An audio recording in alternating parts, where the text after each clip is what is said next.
क्या वो फैसिलिटीज हर निकू में है या हर नर्सरी में है कि वो हर तरह के बच्चे हैंडल कर सकते हैं? जैसे हमारे पास 23 हफ्ते का बच्चा भी बचा हुआ है, तो जनरली हर आईसीयू की अपनी एक हिस्ट्री होती है कि वहाँ पर कितनी फैसिलिटीज हैं, जैसे सीपैप मशीन होना, बड़ा वेंटिलेटर होना, हाई फ्रीक्वेंसी वेंटिलेटर होना। तो आप लोग ये कैसे डिसाइड करते हैं कि किस बच्चे को नर्सरी की जरूरत है और कौन से बच्चे को कितने समय तक नर्सरी में रहना पड़ेगा? सो नर्सरी भी लेवल्स ऑफ नर्सरीज होती है, जहाँ पे बहुत ही प्रीमेच्योर बच्चे जो कि 34 वीक्स से कम है, उनको एक्सट्रीमली प्रीमेच्योर बेबीज बोलते हैं। और कई बच्चे 34 वीक्स प्लस है बट उनको दिक्कतें ज्यादा है, उनको एक हाई लेवल नर्सरी की केयर की जरूरत होती है। तो how do you counsel these parents की एक होप आप कैसे देते हैं इन बच्चों को? सबसे पहले पेरेंट्स के लिए भी एक शॉकिंग चीज होती है, जब वो उनका बच्चा प्रीमेच्योर पैदा हो जाता है, वो सबसे पहले हमारे से आके यही बात बोलते हैं कि हम इस चीज के लिए प्रिपेयर्ड नहीं थे,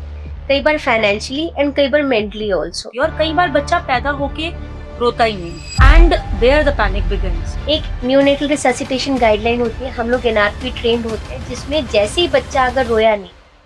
सबसे इम्पोर्टेंट क्वेश्चन जो पेरेंट्स हमसे आके पूछते हैं वो ये है कि ये दिमागी तौर पे बच्चा ठीक रहेगा कि नहीं। कुछ बच्चे ऐसे हैं जो दुनिया में तब आ जाते हैं जब वो खुद भी दुनिया के लिए रेडी नहीं है और शायद दुनिया भी उनके लिए रेडी नहीं है। सो मैं बात कर रही हूँ प्री मेच्योर बच्चों की, जो कि यूजुअली 37 वीक से पहले पैदा होने वाले बच्चों को हम प्री मेच्योरिटी में काउंट करते हैं। प्रीमेच्योर बच्चों की संख्या या निक्कू में एडमिशन्स की संख्या धीरे धीरे बढ़ गई है। इसके बहुत सारे कारण हैं। जैसे अगर मैं मदर्स में देखूं तो उनकी अंदर लेट कंसेप्शन प्लान करना, आईवीएफ की ट्रीटमेंट के साथ ट्विंस या ट्रिपलेट्स का होना, या फिर उनकी medical conditions like BP and diabetes. लेकिन अब चाहे जो भी रीजन है, अगर ये बच्चे आ ही गए हैं तो आज हम बात करेंगे उन प्रीमेच्योर बच्चों के लिए एक बेस्ट केयर की। So we are going to talk to Dr. Mehak Bansal, who has an experience of almost 18 years in her field. She is a pediatric intensivist and trained from King's London. तो welcome doctor Mahak to the show. And सबसे पहला सवाल मैं आपसे आज ये पूछना चाहूंगी कि जो ये प्री मेच्योर बच्चे हैं जो इस दुनिया में समय से पहले आते हैं, तो आप लोग ये कैसे डिसाइड करते हैं कि किस बच्चे को नर्सरी की जरूरत है और कौन से बच्चे को कितने समय तक नर्सरी में रहना पड़ेगा? सो जनरली मैम, जैसे आपने बताया कि बच्चे टाइम से पहले हो जाते हैं, सो नर्सरी भी लेवल्स ऑफ नर्सरीज होती हैं, जहाँ पे बहुत ही प्रीमेच्योर बच्चे जो कि 34 वीक्स से कम है, उनको एक्सट्रीमली प्रीमेच्योर बेबीज बोलते हैं। और कई बच्चे 34 वीक्स प्लस है बट उनको दिक्कतें ज्यादा है, उनको एक हाई लेवल नर्सरी की केयर की जरूरत होती है, जिसमें हमारे पास कुछ मशीन्स होती हैं like CPAP support, ventilators, ultrasound machine इन बच्चों के स्कैन्स करने के लिए। तो ये हर जगह पे ऐसे बच्चे नहीं ट्रीटमेंट हो सकती, उनके लिए एक स्पेशलाइज्ड नीकू, लेवल 3 नीकू जिसको बोलते हैं, उनकी जरूरत होती है। सो जब बच्चे उनको नीकू में लिया जाता है, हमारे को एक मल्टी डिसिप्लिनरी टीम की जरूरत होती है, जिसमें ना सिर्फ एक न्यूरोलॉजिस्ट, एक बच्चों के हार्ट के specialist, paediatric neurologist, eye specialist, और जो रिपीटेडली बच्चों का स्कैन्स करें, बच्चों की देख रेख करें, कोई दिक्कत हो तो उसमें एक मल्टी डिसिप्लिनरी टीम की जरूरत होती है, जिससे इनका आउटकम बहुत अच्छा हो जाता है। सो एक मैसेज ये इंपॉर्टेंट है कि इन बच्चों को एक स्पेशलाइज नीको केयर की जरूरत होती है। जैसा कि मैंने बोला कि ये बच्चे भी तैयार नहीं होते और शायद पेरेंट्स भी तैयार नहीं होते, तो आप इन पेरेंट्स की काउंसलिंग कैसे शुरू करते हैं? बिकॉज 7 मासा बच्चा, 8 मासा बच्चा एक आम लैंग्वेज यूज होती है हमारी ओपीडीज में। तो how do you counsel these parents की एक होप आप कैसे देते हैं इन बच्चों को? सबसे पहले पेरेंट्स के लिए भी एक शॉकिंग चीज होती है, जब वो उनका बच्चा प्रीमेच्योर पैदा हो जाता है, वो सबसे पहले हमारे से आके यही बात बोलते हैं कि हम इस चीज के लिए प्रिपेयर्ड नहीं थे, कई बार फाइनेंशियली एंड कई बार मेंटली ऑल्सो। तो सबसे पहले उनकी काउंसलिंग में हम किस हफ्ते पे बच्चा पैदा हुआ है या किस महीने पे बच्चा पैदा हुआ है, वो बहुत जरूरी है। जैसे 8वें महीने से ऊपर जनरली कोई मेजर समस्या नहीं आती है, थोड़ी बहुत सांस की दिक्कत होती है, वो समय के साथ सीपैप सपोर्ट और फीड्स के साथ वो ठीक हो जाती है। मगर जो बच्चे 6वें 7वें महीने में, या हम उनको उन तरीके से बोले कि कई बच्चे 28 हफ्ते से कम में पैदा होते हैं, उनको समस्याएं ज्यादा आती है। बाय एंड लार्ज हमारे निक्कू में अगर 28 हफ्ते से ऊपर का बच्चा है, उसका बहुत ही अच्छा आउटकम है। 90-95% ये बच्चे हर मुसीबत से निकल के विदिन 4 टू 5-6 वीक्स ये अपने घर चले जाते हैं। इनमें सांस की दिक्कत आती है, कोई ना कोई फीड इंटॉलरेंस रह सकती है, कोई ना कोई हार्ट की नाड़ खुल जाना कोई होता है, बट इनमें दिक्कतें कम आती हैं, ये जनरली रिकवर कर जाते हैं। जो 27 हफ्ते के बच्चे उनका आउटकम थोड़ा कम होता है, उनमें आप 70% मान लीजिए। 26 हफ्ते के बच्चे प्रॉपर नीकू केयर के बावजूद कई बार 60%, which is a good outcome for them. 23-24 हफ्ते के बच्चों का आउटकम थोड़ा और पुअर होता है, अराउंड 20% के आसपास, 10-20% के आसपास। सो उनकी पहली काउंसलिंग में हम बच्चे का वजन और बच्चा किस टाइम पे पैदा हुआ है उसको देख के हम उनको होप देते हैं। और 28 हफ्ते से ऊपर बच्चे जनरली उनका एक अच्छा आउटकम होता है, और with proper Neeku care and proper multi disciplinary team, बहुत आजकल तो इतनी अच्छी फैसिलिटीज है, बहुत अच्छी चीजों के साथ अगर उनको इन्फेक्शन से बचाया जाए तो ये बच्चे बिल्कुल ठीक ठाक होके घर चले जाते एज अ ऑब्स्टेटिशियन हम लोग बहुत बार अपने पेशेंट्स को बोलते हैं जो प्रीमेच्योर जिनके बच्चे पैदा हो जाते हैं कि भाई न्यूटन भी समय से पहले पैदा हुआ था, एंड टाइम्स ये उनको एक बड़ी पॉजिटिव होप देता है। ये परसेंटेज जब वो सुनते हैं तो उनको और अच्छे से क्लैरिटी होती होगी इस चीज की। तो अगर मैं अब बच्चा निक्कू में आ ही गया है तो आपके निक्कू में क्या वो फैसिलिटीज हर निक्कू में है या हर नर्सरी में है कि वो हर तरह के बच्चे हैंडल कर सकते हैं? मतलब मेरे पूछने का मतलब ये है कि पेरेंट्स अपने बच्चे को नर्सरी में एडमिट करने से पहले क्या उनको ये पता होना जरूरी है कि वो नर्सरी उनके लेवल ऑफ वीक्स के बच्चे को हैंडल कर सकती है कि नहीं? सपोज जैसे आपने बताया कि 34 वीक्स वालों को कम जरूरत पड़ती है, और फिर आपने बताया कि जो 24 वीक्स वाले हैं उनकी रिक्वायरमेंट बहुत ज्यादा होती है। तो क्या नर्सरी फैसिलिटीज में आप लोगों के पास क्या ऐसे स्पेशलाइज्ड चीजें हैं जिनसे ये बच्चे आपके पास में रह सकते हैं और कुछ नर्सरीज में वो फैसिलिटीज नहीं होती है? हैं।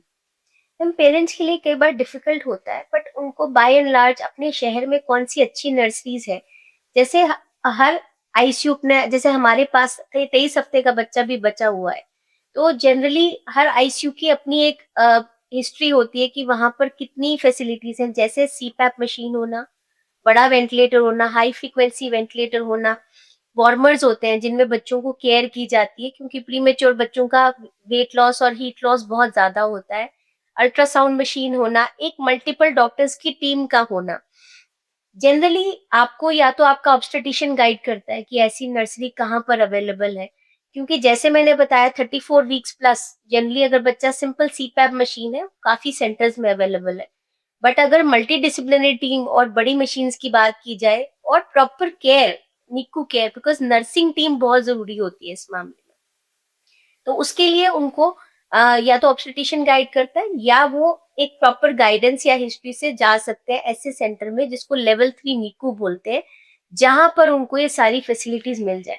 सेकंड, जो बहुत मैंने पेरेंट्स का देखा है, एक फाइनेंशियल बड़ी प्रॉब्लम आती है उनको, क्योंकि स्टे इन बच्चों का 2 महीने 3 महीने बहुत एक बड़ा स्टे रहता है, तो एक फाइनेंशियल बहुत ही वाइबिलिटी होना भी बहुत जरूरी है। सो जो अच्छे निक्कूज होते हैं, जैसे हमारा निक्कू है, वहां पे हमारी नर्सेज बहुत ट्रेंड है, हैंड वॉशिंग बहुत अच्छी है, बहुत जल्दी, पहले तो हम एंटीबायोटिक्स यूज ही नहीं करते हैं, और अगर हमें करने पड़े किसी तरीके से तो बहुत जल्दी इन बच्चों की दवाइयां बंद हो जाती हैं। हमें सेप्टिक स्क्रीन करते हैं विद इन 24-48 आवर्स, और अगर वो सब नेगेटिव आता है बहुत जल्दी दवाइयां बंद हो जाती हैं, एक स्टेरिलिटी मेंटेन रहती है जिससे बच्चे को कोई इन्फेक्शन ना हो, और प्रॉपर हैंडलिंग रहती है, मिनिमल में मिनिमल दवाइयों और सर्किट्स के साथ हम बच्चों को ठीक करने की कोशिश मतलब जितना मैं समझ पा रही हूँ कि बेसिकली आप लोग उनमें इन्फेक्शन नहीं होने देते हैं, जिसकी वजह से उनकी ओवरऑल स्टे भी कम हो जाता है, और अगर देखा जाए तो टू सम एक्सटेंट उनकी जो एंटीबायोटिक की नीड है उसकी भी जरूरत कम हो जाती है। तो इस तरह से उनकी कॉस्ट भी आप काफी हद तक कंट्रोल करते हैं। सो प्रीमेच्योर बच्चों के लिए एक होप है इन द फॉर्म ऑफ निक्कू। हम बार बार एक वर्ड यूज कर रहे हैं निक्कू, तो कई लोगों को निक्कू का मतलब नहीं पता होगा, तो मैं चाहूंगी कि एक बार आप एक्सप्लेन करें कि ये निक्कू है क्या, what is exactly Nikku is. Generally जो नवजात शिशु होते हैं, जो कि स्पेशली 28 दिन से कम के होते हैं, न्यू बॉर्न बेबीज है, उनके लिए एक नर्सरी अलग होती है, आईसीयू होता है, बट बिल्कुल नवजात शिशु का आईसीयू होता है। इस आईसीयू में कोई भी रिलेटिव्स अलाउड नहीं होते, बहुत एक प्रॉपर क्लीनलीनेस और स्ट्रिक्टनेस रखी जाती है। वार्मर्स होते हैं जिनमें हीटेड और टेम्परेचर कंट्रोल किया जाता है ताकि इन बेबीज का जो हीट लॉस ना हो और वेट लॉस ना हो। प्रॉपर इनकी नर्सेज की अलग से ट्रेनिंग होती है, फेलोशिप्स होती है, नर्सेज बहुत अलग से जो सिर्फ न्यूबॉर्न बेबीज देखती हैं। इनकी machine, CPAP machine, HFNC machine, ये सारी डिफरेंट होती हैं। तो ये बहुत ही कंट्रोल्ड और बड़ा एक क्लीन एनवायरनमेंट होता है जिसमें सिर्फ न्यूबॉर्न बेबीज को रखा जाता है। उसमें भी हम एक सेग्रीगेशन करते हैं जिसमें एक क्लीन नर्सरी होती है, जिसमें जिन बच्चों को इन्फेक्शंस नहीं होती उनको रखा जाता है और जिन बच्चों को इन्फेक्शन होती है उनको सेपरेट किया जाता है। तो ये निकू जो होता है या न्यूबॉर्न नर्सरी कहते हैं, ये एक सेपरेट एरिया होता है जिसमें सिर्फ न्यूबॉर्न बेबीज या मैक्सिमम 28 दिन तक के बच्चों को रखा जाता है। उनकी केयर बहुत डिफरेंट होती है और सबसे इम्पोर्टेंट इनमें होता है कि इनको इन्फेक्शन ना लगे। सो जो सारा environment, temperature control, hand washing उस हिसाब से होती है और इस कारण सो इन शॉर्ट अगर मैं बोलूं तो NICU is basically newborn ICU Newborn और ICU। नियोनेटल आईसीयू, जी जी राइट। इट्स लाइक कि माँ के वूम्ब का या माँ के यूट्रस का एनवायरनमेंट आउटसाइड यूट्रस क्रिएट किया बिल्कुल जा रहा आपने है। सही बोला। So that is how it works. अब एज अ ऑब्स्टेटिशियन हम लोग कई बार तो बहुत वेल प्रिपेयर्ड होते हैं, बिकॉज मान लीजिए कि स्कैन में या किसी रिपोर्ट में कोई प्रॉब्लम आई, बच्चे के हार्ट में कोई छेद था या उसकी किडनी में कोई प्रॉब्लम थी या बच्चा अंदर ग्रो नहीं कर रहा था या कोई भी प्रॉब्लम जो उसकी किसी मेडिकल टेस्ट में या किसी अल्ट्रासाउंड में आती है, तो हम लोग मेंटली प्रिपेयर्ड होते हैं कि ये बच्चे को बाद में जाकर के एक निक्कू की और एक पूरी टीम जो उस बच्चे को संभालने के लिए लगती है उसकी जरूरत पड़ेगी। लेकिन जब भी कोई भी बच्चा दुनिया में पैदा होता है तो वो एक बहुत अनप्रिडिक्टेबल सिचुएशन होती है और कई बार बच्चा पैदा होके रोता ही नहीं है and there the panic begins. So how does the practices कि एक बच्चा अगर रोया नहीं तो क्या किया जाता है और उसको फिर निक्कू सपोर्ट कैसे हेल्प करती है? एक हम बच्चों के डॉक्टर हमेशा एक चीज बोलते हैं कि हर डिलीवरी के टाइम पे एक पीडियाट्रिशियन का या बच्चों के डॉक्टर को होना बहुत जरूरी है।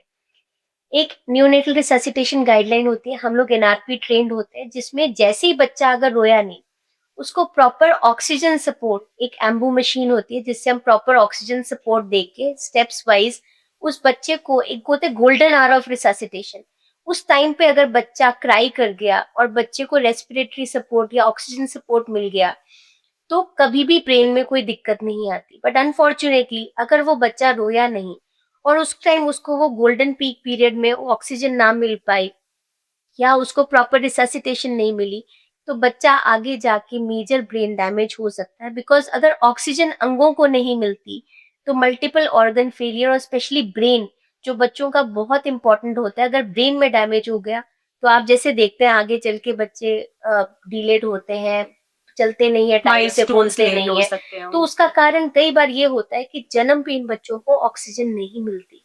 और वो कई बार बिल्कुल हेल्दी दिखने वाले बच्चे होते हैं, बिल्कुल बिल्कुल तो उस केस में मेरे को लगता है अडेप्टेबिलिटी एंड एक्सेप्टेबिलिटी भी मुश्किल होती है। बहुत मुश्किल होती है। बिकॉज जब ये जो इम्पोर्टेंट केयर है एट बर्थ अगर नहीं मिल पाए तो हम वो प्रिडिक्ट भी नहीं कर पाते।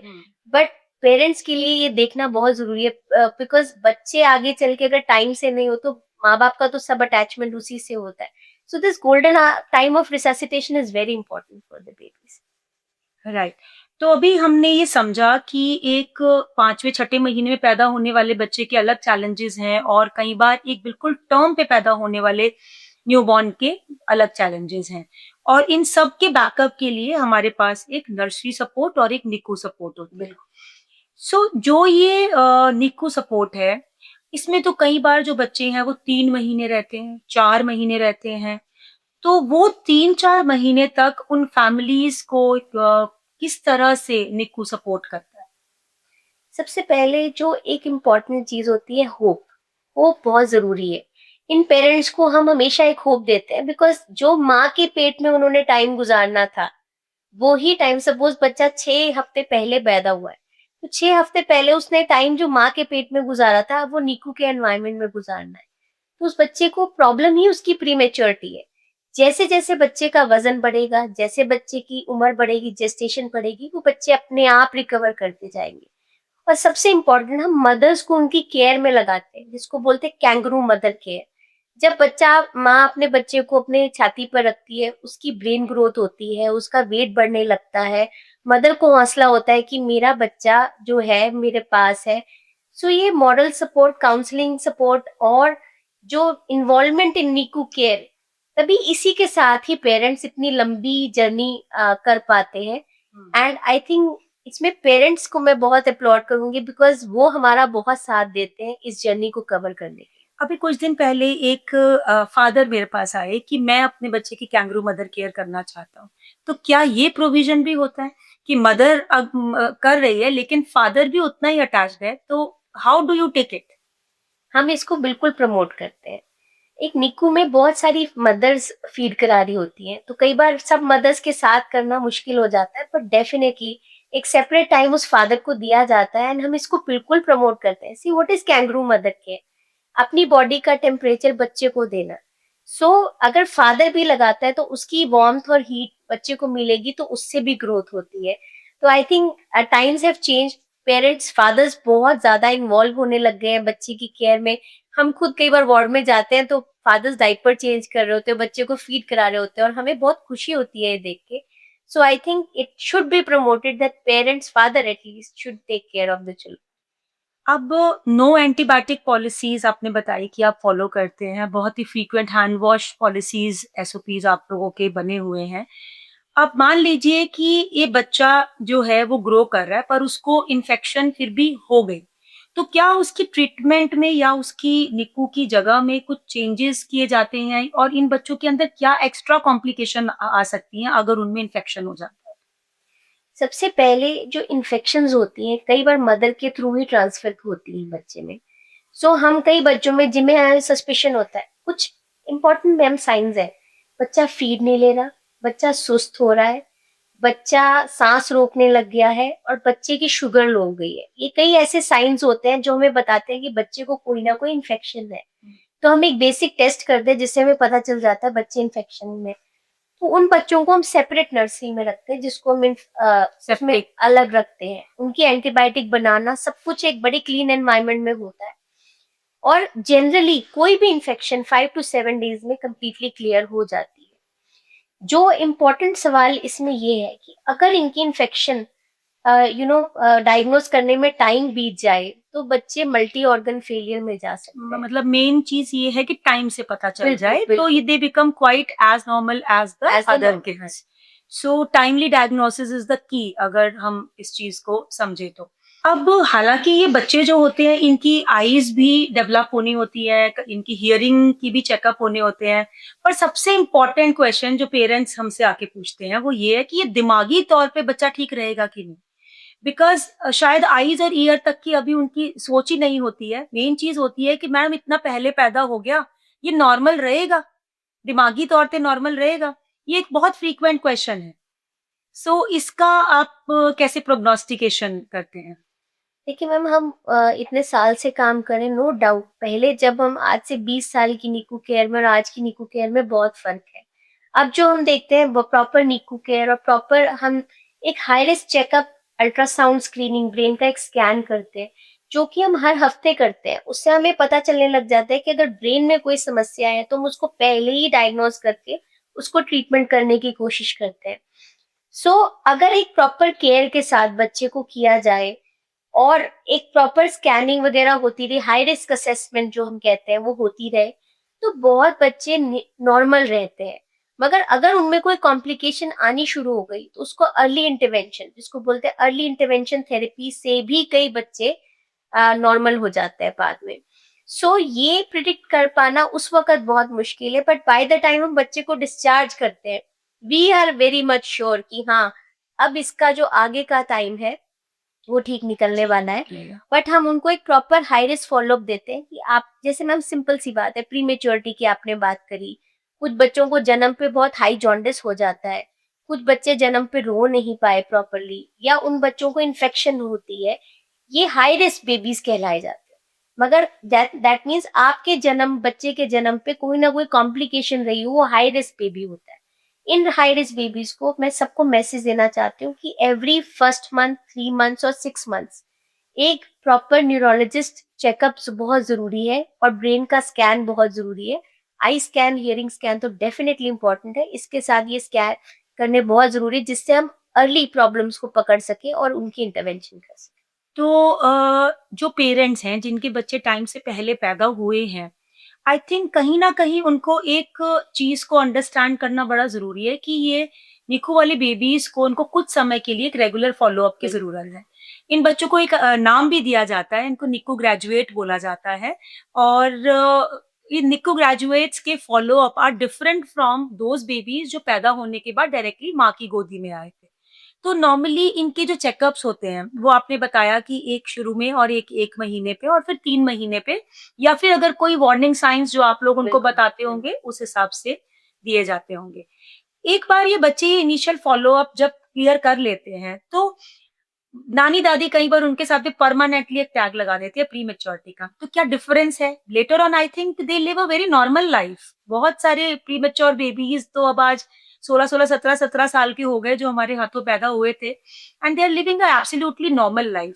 तो आप लोग इस चीज़ के लिए क्या कहते हैं? आई फील वो शुरू की ही दिक्कत ज़्यादा है, बाद में तो एवरीथिंग गोज़ फाइन। मैम पहले 6 महीने आई थिंक सबसे इम्पोर्टेंट होते हैं। वंस दे हैव हमारा 6 महीने साल भर का असेसमेंट ठीक रहा, ये बिल्कुल नॉर्मल बच्चों की तरह ग्रो करते हैं, बिकॉज जो कॉम्प्लिकेशन आनी होती इन दौरान आ चुकी होती है। सो जनरली इन बच्चों का जो भी प्रॉब्लम्स आती हैं वो कुछ टाइम तक ही रहती हैं।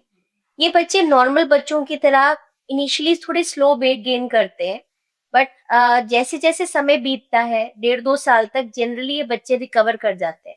Once they recover they grow like normal babies. So ये जो प्रीमैच्योर बच्चे हैं और एक जो नॉर्मल टर्म पे बच्चा पैदा होता है, क्या इनके वैक्सीनेशन प्रोटोकॉल भी डिफरेंट होते हैं?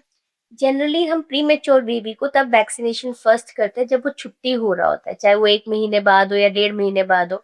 जब उनकी छुट्टी होती है फर्स्ट वैक्सीनेशन तभी होती है। उसके बाद they follow the same schedule जैसे एक नॉर्मल जैसे बेबी का बाकी होता है। नॉर्मल। उसके बाद उनकी वैक्सीनेशन उसी तरीके से शेड्यूल की जाती है। राइट। एंड जो जो प्रीमेच्योर बच्चे हैं, सपोज मान लो कि ना चाहते हुए भी किसी बच्चे में प्रॉब्लम आ गई कि उसकी आईज में प्रीमेच्योरिटी की इश्यूज आ गए, तो क्या इसकी ट्रीटमेंट अवेलेबल है? मतलब एक आम ऑडियंस के लिए, being a obstetrician, I am knowing about it but there are many people who don't know about it कि ये प्रीमेच्योरिटी आई डिजीजेस की भी ट्रीटमेंट होती है। तो how does that go? Very important है कि इनको हम अर्ली डायग्नोसिस कर लें। अगर हम अर्ली आईज में प्रॉब्लम को डायग्नोस कर देते हैं तो लेजर थेरेपी होती है और इंट्राविट्रियल इंजेक्शंस होते हैं, जिनके साथ से बिल्कुल आंखें ठीक हो जाती है। तो इम्पोर्टेंट इज रेगुलर चेकअप, जल्दी से जल्दी इनको डायग्नोज करके yes through laser and other things हम इन बच्चों की आईज पूरी की पूरी ठीक कर देते हैं। और सेकंड आपका बहुत इंपॉर्टेंट था कि हियरिंग, हियरिंग भी हम असेसमेंट करते हैं। जनरली बच्चों को छुट्टी के टाइम पे उनका हियरिंग चेकअप होता है। बाद में कई बच्चों को बेरा टेस्टिंग जो कि एक बड़ा टेस्ट होता है, वो हियरिंग असेसमेंट भी होती है। उसमें अगर बच्चे को दिक्कत आए, बहुत सीवियर डेफनेस हो, तो कई बार हमें कॉक्लियर इम्प्लांट, जिसमें एक कॉक्लियर इम्प्लांट किया जाता है, तो उसमें भी किया जा सकता है। So options are there and parents should not lose hope yes, कि अगर प्रॉब्लम आ गई है तो उसका आंसर मिल सकता है। तो विद दैट मैं ये कहना चाहूंगी कि प्रीमेच्योर बच्चों की बिगनिंग जरूर थोड़ी डिफरेंट होती है पर यूजुअली एंडिंग हैप्पी ही होती है। सो दिल छोटा नहीं करना अगर कोई प्रीमेच्योर बेबी आ रहा है, बस आपको इतना जरूर देखना है कि वो बेबी को केयर के लिए हमारे पास में क्या फैसिलिटीज अवेलेबल है और हम उसको कहाँ पर आगे लेके जाएं। So with that we wish कि हर बच्चा समय पे पैदा हो एंड प्रीमेच्योरिटी का इंसिडेंस धीरे धीरे कम हो, लेकिन जो हमारे किड्स समय से पहले आ गए हैं उनको एक बेस्ट केयर मिले। ऐसी और नॉलेज और टिप्स के लिए आप हमारे चैनल को सब्सक्राइब करें।